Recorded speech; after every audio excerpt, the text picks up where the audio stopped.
Hello, everybody. Good morning, good afternoon to wherever you're watching from. Thank you for joining us for the first morning sessions. And now we are on to the first of the international roundtables. So this session will be focusing on the Iberian market and opportunities and also some of the barriers for energy storage in Iberia, so Spain and Portugal. And for this session, we have Alejandro Labanda, who is the Director of Regulation and Studies from UNEF. And then we also have Berto Martins, who is the Director of Electricity Markets for EDP Portugal. So the aim of this session, we'd like to, as always, make it as interactive as possible. And we do encourage audience questions at any point, and we will take them after the slides. So we'd like to foster, a lot of discussion. If you do have any questions, just pop them in the chat and we will get them answered. And for now, I will hand it over to Alejandro, who will be starting off the presentation and sharing a couple of slides with us. So over to you, Alejandro. Thank you, DC.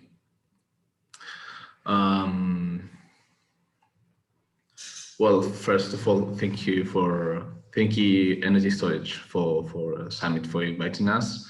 I'm the head of regulation of UNEF, which is the main solar PV association in Spain with more than 500 member companies. And if we could pass the slide, Lucy. And another one, please.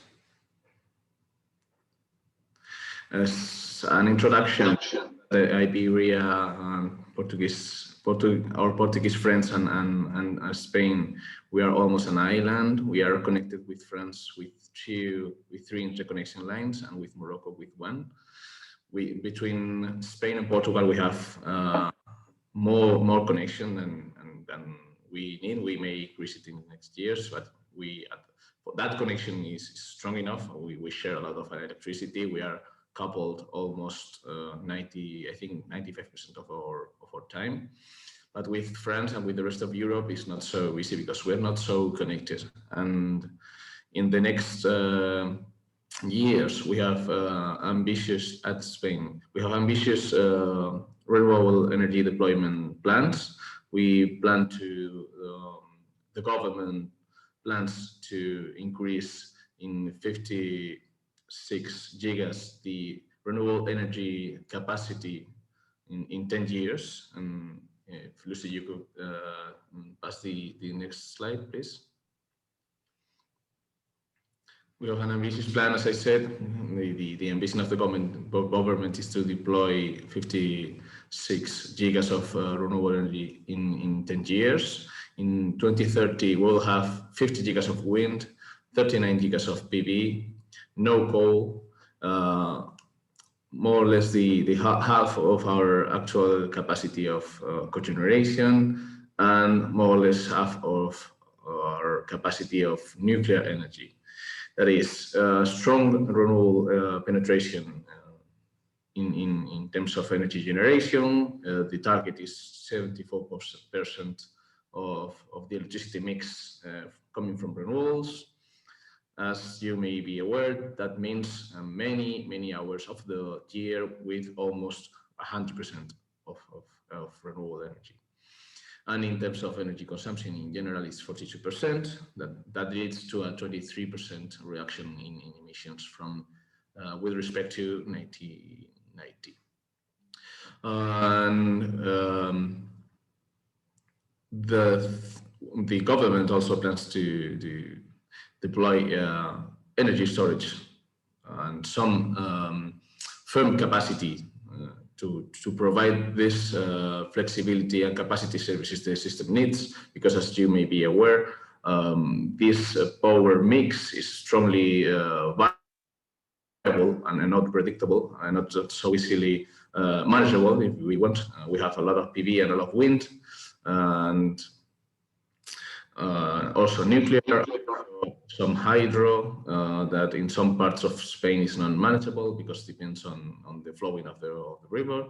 And if we have humid year, which happens every 2 or 3 years in Iberia, we will have strong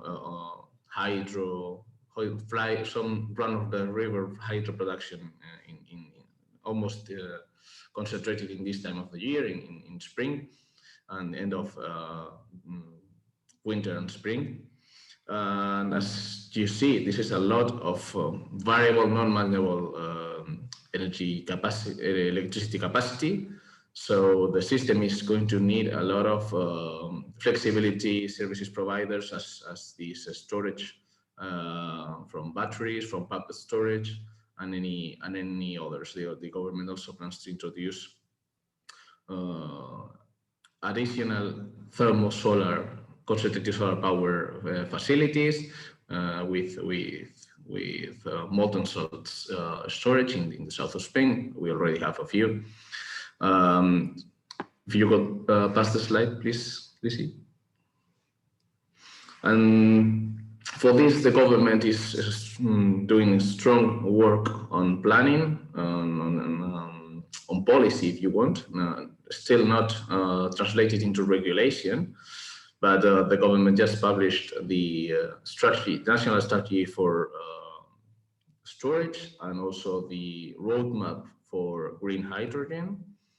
And this foresees 2.5 gigas pumped hydro to 2030, 1.5 gigas of batteries to 2030, 4 gigas of electrolyzers to 2030, and also 5 gigas of CSP with storage, and 5 million EVs. This is what the paper says. This is what the plans say. We will have to look on the technology evolution and also in the regulation to see if this is going to be a reality or only a target, more an idealistic target. We will have to see that because it's not so clear at the moment. We don't have a regulation to foster storage deployment in Spain. For example, we do not have specific auctions for storage or a specific flexibility service designed for storage. So in this regard, we from UNEF, we propose the government to introduce specific auctions with solar and storage, or specific auctions based on capacity, but any specific regulatory scheme is needed to introduce this storage, because otherwise it's not going to enter in the system. Mostly on the battery side, the pumped hydro and the CSP and the EVs, this is another thing. But for batteries, it's sure we need a specific scheme. CSP may be introduced through auctions. Pumped hydro, it depends on the utilities that will decide or will decide not to deploy these projects, and the EVs will strongly depend on consumer choices. So we'll have to see, and for the electrolyzers it's the same. We will need a specific regulation to foster this deployment, because otherwise we will maybe not be fast enough to deploy these technologies in time. If you could pass to the next one, and my last. As I said, we should be diligent. I mean, we should be aware, and my idea is to transmit this sense of urgency. We need to be aware of this. For example, I include this daily demand for Spain in the 17th of February this year, and this is the real demand that happened that year. No, please stay. And in 2025, we will have 40 gigas of wind according to our plans, 22 gigas of PV, 7 gigas of nuclear, and the run-over-the-river hydro, 2 to 6 gigas. So as you see, a lot of non-manageable technologies, and the demand is around The peak in these years, in these months, February, March, April, they're months with low demand because climate is really mild, and it's not going to be over 35,000 megas easily. So we may have a lot of curtailments and a lot of exploits because if we do not introduce any storage to store all this energy, both seasonal and daily. I mean, within the day, because otherwise we'll have a lot of renewable energy excess production.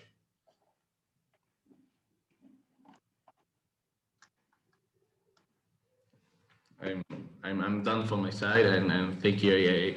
I hope I transmitted the message, and the floor is yours, Berto.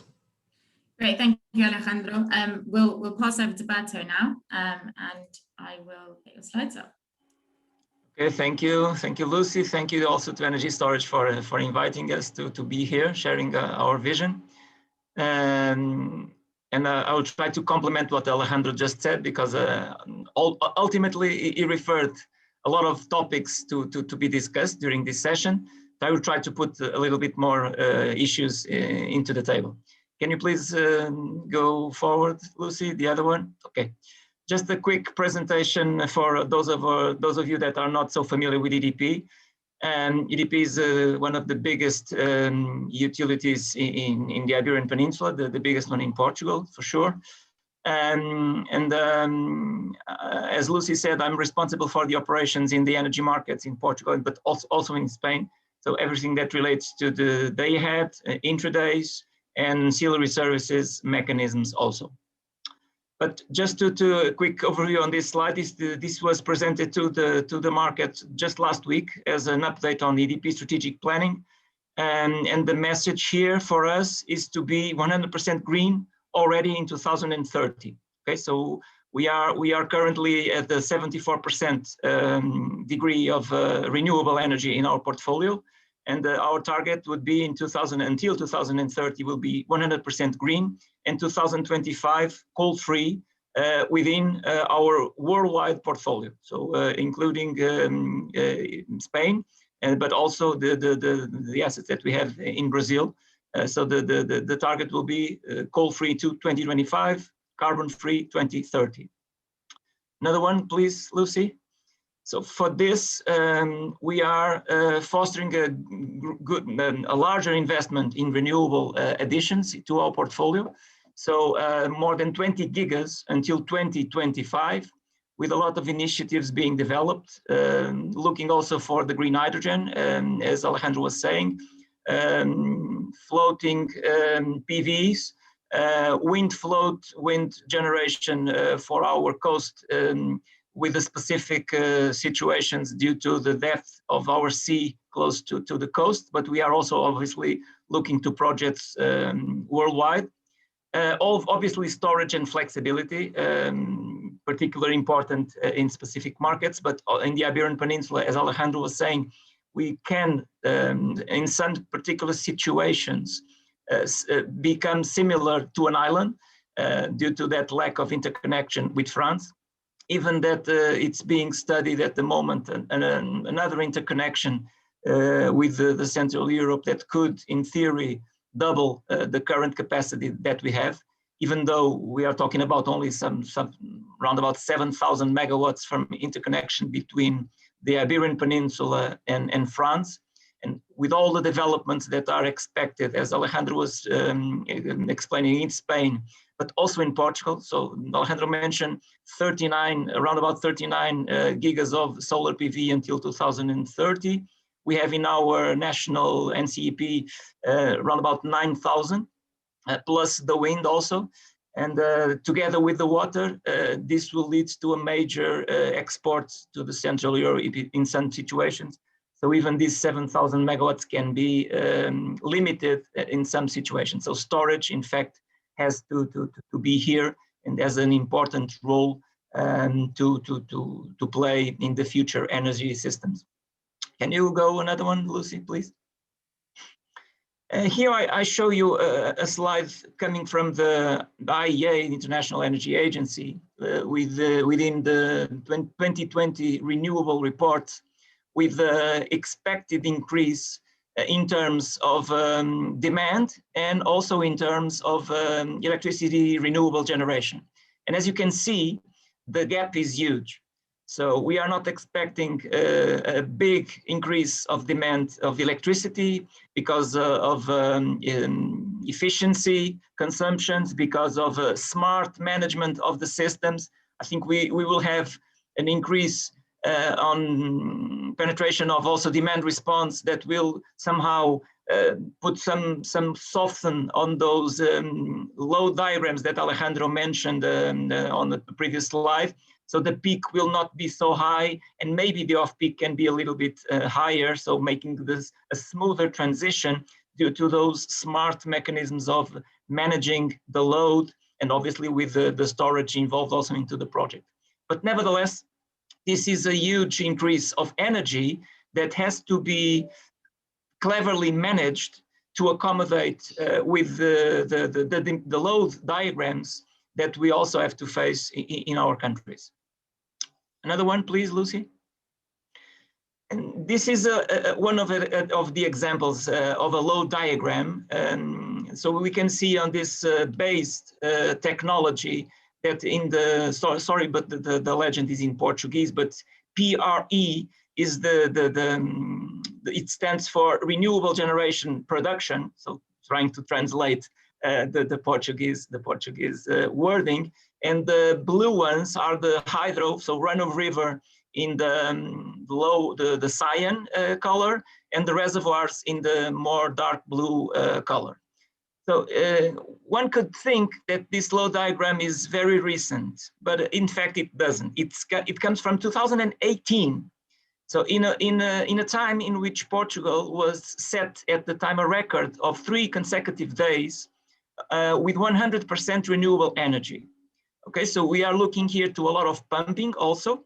So the difference between the two black curves relates to pumping. So we were pumping almost all day on this particular situation, and obviously exporting energy through Spain and in theory also to France with these particular situations, as Alejandro was mentioning, with a lot of water, and on top of that, a lot of renewable generation.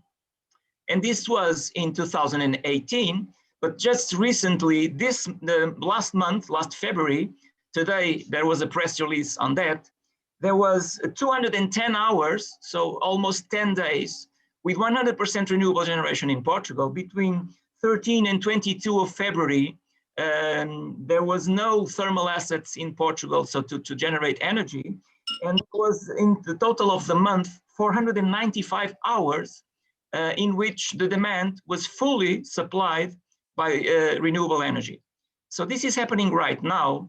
And the issue is that we are talking about something that could be very important, not only for the longer terms, but also more in the short term. So in a couple of years, with all the renewable generation expected, the storage topic becomes more and more important.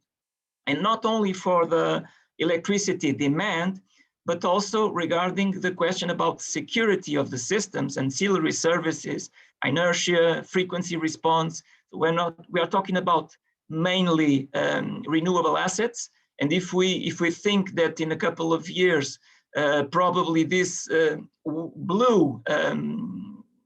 blue chart becomes smaller because we are in the summer, or because there is a lack of water during the specific winter, we can still have wind and solar fulfilling almost all the demand, and the ancillary services will take an important part of the relevance for batteries and for participating into this security of the system with services that are currently not so common in the Iberian Peninsula, but they already exist in other markets, such as in the UK, as we hear in the last week sessions on the summit. Can you pass to the next one, Lucy, please? And this drives us also to another topic, that is market prices. So we can see here in the dark curve, the prices in the Iberian market, so more to Spain, but as Alejandro also mentioned, we are more than 95% of the hours coupled, so the price is almost the same. But we have here a lot of variation on the prices. And this is daily prices, but as you can imagine, during the day, the volatility is even higher. So this means that in some situations, there are opportunities also in the market to profit from these spreads to make market operations based on energy. But as also mentioned in the other sessions within the conference, for batteries, the relevant thing should be the stack of incomes, not only looking to a specific segment of the market or a segment of revenues, because if we do so, it will probably be much more difficult to justify the economic investment on these kind of assets. So we have to think on a cross-market optimization, let's say, in which if for each of those individual segments, there are some incomes on the table, and at the end of the day, the batteries will play, in fact, the important role, considering all of the revenues that are associated to the operations of these kind of assets. Can you go to the next one, Lucy, please? And this to finish my introduction, and we will go afterwards, obviously, for the Q&A. So the role of storage would be also very important, as I mentioned, in the ancillary services and the other flexibility products. The business cases now are much complex because, as Alejandro also said, in the Iberian Peninsula, the regulation is not thinking on these kinds of assets as being so relevant for the near future. So everyone considers that for the longer future, longer terms, they will be important, but they are trying to push the regulations forward because, of course, this will lead to a potential increase of the costs of the systems, let's say.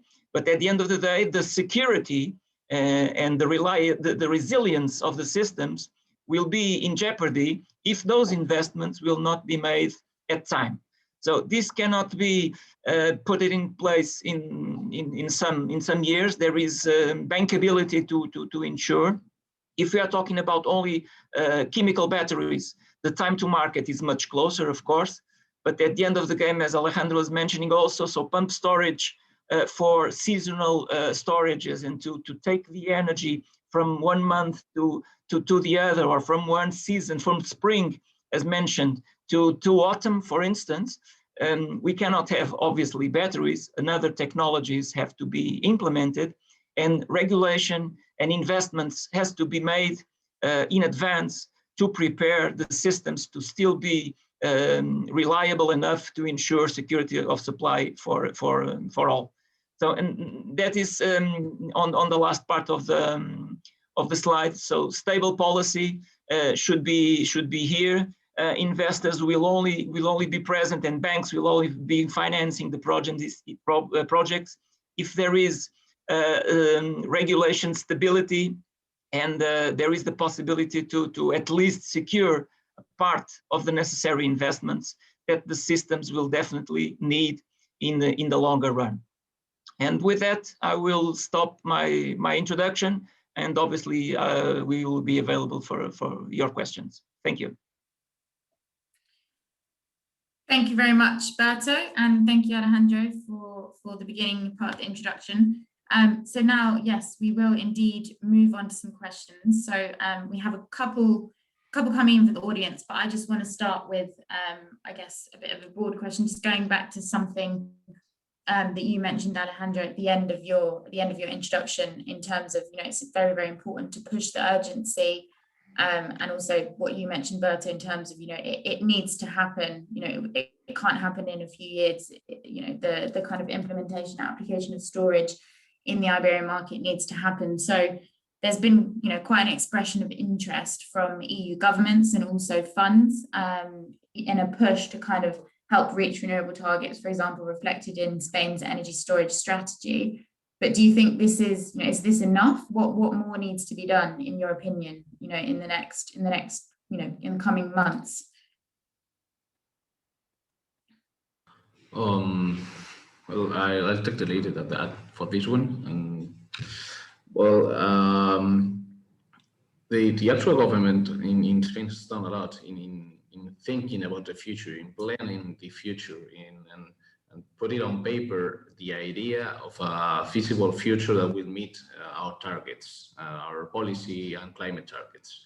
And that is the base for all the future work that needs to be done. And this should be acknowledged, and for us, we are really, I think in general, the energy sector in Spain is happy because it has a foresight on what is going to be the future and to rely on for investments, for analysis and stuff. But at the moment, we need to put things not only on paper, but on law. I mean, we should create the regulation to design remuneration scheme for these new technologies that aims the introduction. And maybe we can start with some pilot projects, with some sandbox regulation that is already introduced also in the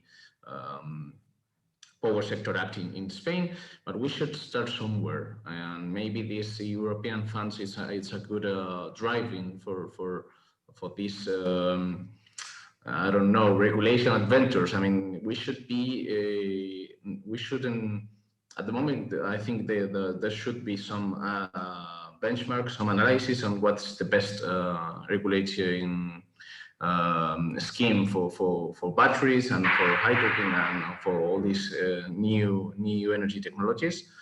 But we should start somewhere, because in the end, if you start developing this scheme now, we at least, I don't know, but at least 1-2 years for deploying if we, for example, if we want to celebrate, if the Spanish government wants to celebrate an auction on energy storage or in renewables plus storage, only to create the framework for this, it will take some years, at least some months of discussion and public consultations and introduction of the changing all the royal decrees and all the laws and regulations. And this should start as soon as possible, because in the end, this will take 1-2 years for really creating this framework. So because it's not like written in terms of auctions, for example, Spain really celebrated a new auctions for renewable energy this January, but for this there was a lot of more international experience to look at. But on this, there should be some innovation in the regulation. So it's a harder exercise to create this framework. So they should start working on it now. And this is for me at least what is first a reflection on what kind of scheme we want, what is the best scheme for us, for our electricity system, and then create some public consultation, and then try to introduce some regulation that foster this deployment, because otherwise it's going to be too late. Definitely. And Berto, any thoughts on that? Yeah, of course. Well, I mainly agree with what Alejandro was saying, and the regulation is very important, but I will go a step back, because in Portugal, we are even behind in what concerns the market rules and the management of the assets. So from that point of view, there is still a lack of harmonization, a huge lack of harmonization, I would say, between the operations that we are doing in the Iberian Peninsula and the operations that are being done in other countries and other markets, related not only to storage assets, but also with the more conventional or renewable assets generically speaking. So let's say the concept of a single BRP that can be managed by the market player, considering storage, demand, generation within the same balancing perimeter, it's already implemented in a lot of markets, and we are years behind in the Iberian Peninsula. That will obviously would also help with the optimization of the portfolios for the market participants to consider the avoidance of some kind of imbalanced costs, also to be included in the stack of revenues that the batteries or other assets can bring to the market participants. So behind the incentives of the regulations and the legislation to operate the assets, the market design has also to be changed in the Iberian Peninsula related to the operation of these new concepts and these new realities that we are going to face into the future. Obviously, on paper, as Alejandro was saying, that in Portugal, there also exists some concepts, generically speaking, to be implemented for the future, the aggregator of demand. So everything is on the paper, but I completely agree that we have to give the next step and put things much more operationally rather than only on the paper. Definitely. Yeah, completely agree. And so just, I mean, an unavoidable question that I think will go directly to Alejandro in terms of, so as you mentioned the auctions in Spain in January, and we have one question from Jacob, you know, how can we ensure that the next auctions for storage and solar or wind are successful when it comes to adding more flexibility to the grid? Well, the framework for renewable auctions in Spain contemplates the introduction of storage for the plant. I mean, the awardees of the January auction could, in theory, install storage, but it's not to be expected because the incentives given in this framework are not so strong, and the economics do not. The business case is negative. I mean, it's not to be expected that the awardees of the auction install storage, because they will only observing some portion of the wholesale market price, and they were not able to charge energy and do arbitrage with the energy price, as Berto was mentioning before. So it's not to be expected that they introduce this. So if we really want to introduce storage, or if we want to introduce renewable plants with storage, there should be a specific auction, I think, or at least we at the UNEF think that for this specifically. I mean, we are not to be, we shouldn't be surprised that if we put wind and solar to compete for the renewable capacity to be awarded, that they do not introduce storage. We couldn't be, because just plain competition on prices of energy price, storage is out of the discussion. But the thing is, we want some storage or some of this renewable capacity to be added with storage. We should, for example, introduce some quota, some share of the renewable capacity that is auctioned that should be with storage, as Portugal's did, for example, the year before. So we cannot compete projects with storage against projects without storage. This is nonsense. So if we want really the storage auction or the renewable plus storage auction to be successful, we should create a specific regime for this and make. If we want to compete, for example, solar plus storage or storage or solar plus wind, or for example, with all these plants. I mean. In what we at UNEF talk about renewable capacity with the availability of firmness. I mean, some renewable plants that are able to have firm capacity. We could make these plants compete, but we cannot make complete things that don't have anything in common with plants with storage with plants without storage. Yeah, definitely. And Berto, any thoughts or are there any upcoming or any plans in Portugal specifically for auctions, including storage? Just starting for the last year's auctions, as Alejandro was mentioning, and a lot of people knows, in fact, what happened in the Portuguese auctions last year with storage possibility, let's say. But the way in which the Portuguese government did the specifications of the auctions was in fact a very innovative way at the time. So placing the storage possibility for the market participants to evaluate what could be the potential usage of that storage, but connecting it with a perpetual connection to the grid permit that obviously was much more evaluated rather than the storage capabilities, because at the end of the day, as I mentioned, and as we mentioned, there is no firm framework for the batteries to operate in the future. So the potential bidders would make their own valuations of the entire project, let's say, so the perpetuous connection to the grid, which will be in fact probably a valuable asset because the grids are not, of course, they have not infinite capacities to connect to the projects. And then they looked to the storage as a way to be much more competitive through the bids and to get the projects at the end of the day, rather than the usage of the storage by itself. But then again, for the future, there is of course more auctions to become in the future.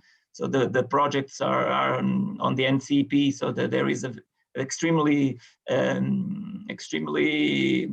optimistic, let's say, amount of energy to be added into the systems in Portugal and in Spain.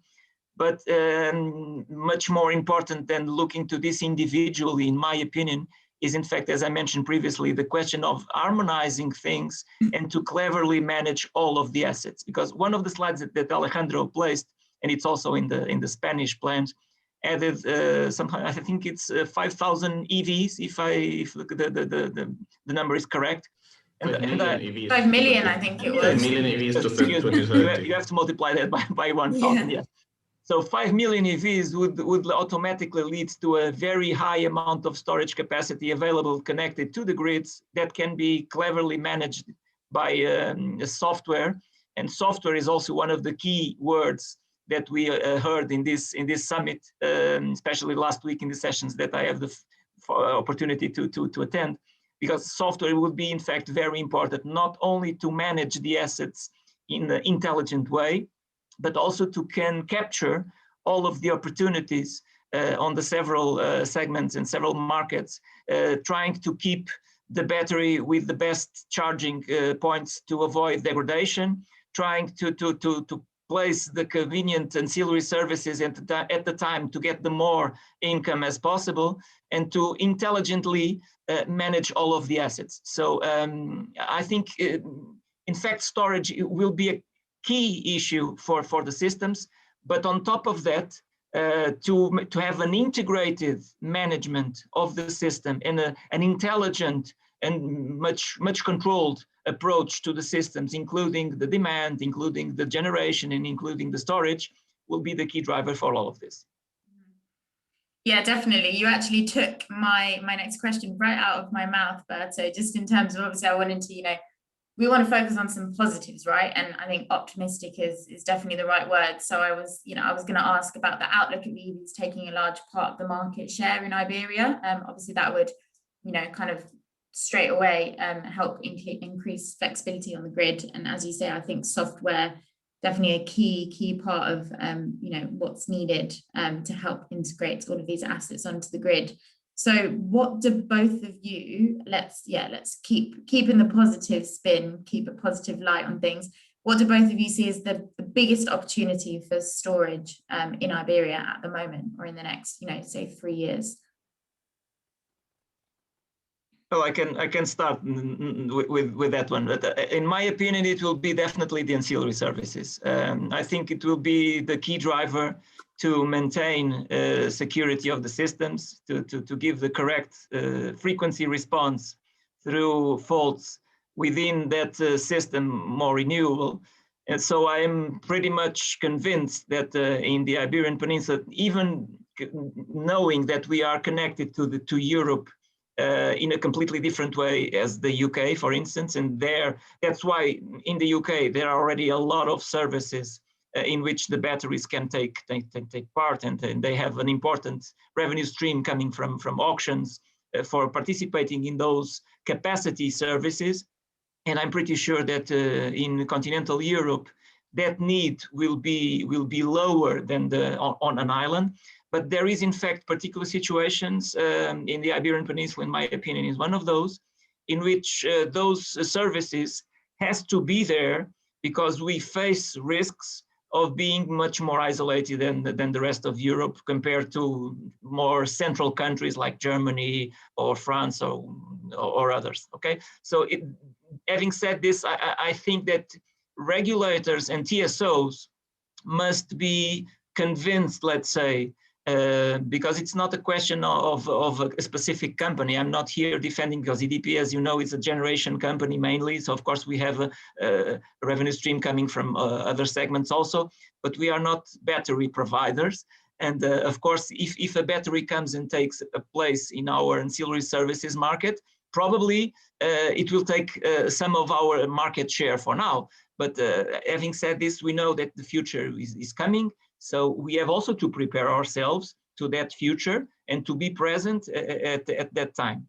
So ancillary services, in my point of view, will be the main driver. Of course, after that, and with the intelligence and the softwares behind, it would also be possible to use different revenue streams, also to capture some extra incomes for that business. So balancing the whole system, I am very optimistic that batteries will play an important role in this next decade in the Iberian Peninsula. Great, and Alejandro, any thoughts? Yeah, from my side, I agree with Berto in general terms. I mean, we clearly need new capacity mechanisms or new flexibility mechanisms. We can call it as you want, but new services for the different services that new schemes for the different services, the different generation and storage facilities can provide to the system. But also another opportunity is to create these renewable plus storage auctions, specific auctions for renewables plus storage. That I think they are maybe easier to introduce than the new capacity mechanism. But I think both options we may be seeing them in the next years. Great, thank you. So we are coming up against time. We've got a couple of minutes left, so I don't know if either of you have any closing comments or anything like that. And if the audience have any more questions, then feel free to drop them in.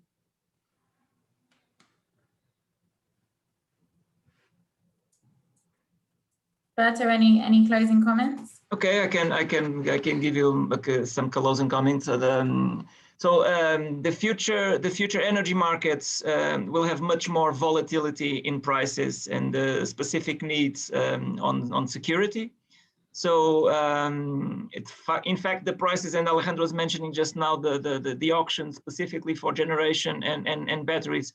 Of course, if we think that the prices within the most extreme hours of the day can be very, very low, batteries also can have a part on that, as was mentioning. Yeah, in my opinion, just as a closing remark, I think the key should be the correct balancing of the portfolios within all the technologies, because for the development of renewables, we can also consider, and we are doing that also in the Iberian Peninsula, the green hydrogen and another technology that can also be used. Obviously, more for the seasonal and long term, it's a different role. So batteries are not, that is not battery market, let's say. So balancing the portfolios and the correct needs of managing the entire system cleverly with demand, with storages, and with the generation assets will be, in fact, the driver for the success companies in the future. Great, thank you, Berto. Alejandro, any comments? Yes, I'd like to highlight the need to introduce storage, because it's not for only we talk about the security of supply or the system, and this seems like a TSO framework, but we should think also on the rural investor that is that needs security on the fact that he or she will be able to inject the energy into grid. So if we have a lot of hours in which we cannot we have renewable energy excess, this also reduces our attractive as countries for developing all this renewable capacity that we want to introduce in the next years. So if we want all these renewable investors to come to our countries, or to all the national investors to invest in our systems, we should create a framework that is able to absorb all this renewable generation. As Berto was saying, we want to increase all the renewable generation from renewables, but we should create a system that allows all this generation to be introduced, either to be spent with hydrogen generation, to be stored in a battery, or to be pumped in a pumped hydro. But we need to create this demand for all this generation. Great, thank you both for your insight and for your thoughts, and thank you everybody for the questions.